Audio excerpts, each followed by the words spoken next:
কে না পুরস্কার পেতে ভালোবাসে। হলিউডে যেখানে সবাই স্বপ্ন দেখে অস্কার জেতার, ঠিক সেখানেই আছে এমন এক পুরস্কার যেটা কেউই পেতে চায় না। এই পুরস্কারের নাম রেজি অ্যাওয়ার্ড, আনুষ্ঠানিক নাম golden raspberry awards.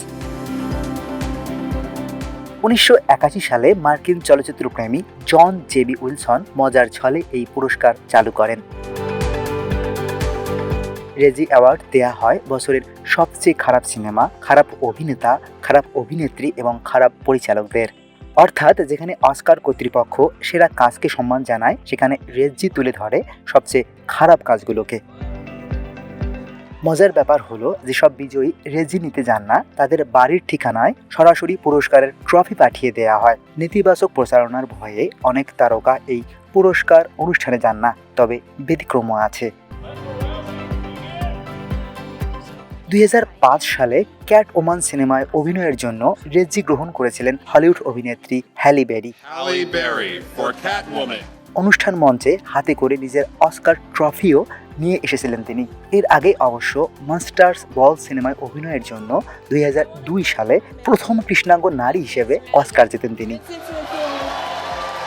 Forrest Gump খ্যাত হলিউড তারকা টম হ্যাঙ্কস 2023 সালে এলভিস সিনেমায় কর্নেল টম পার্কার চরিত্রে অভিনয়ের জন্য রেজি জেতেন।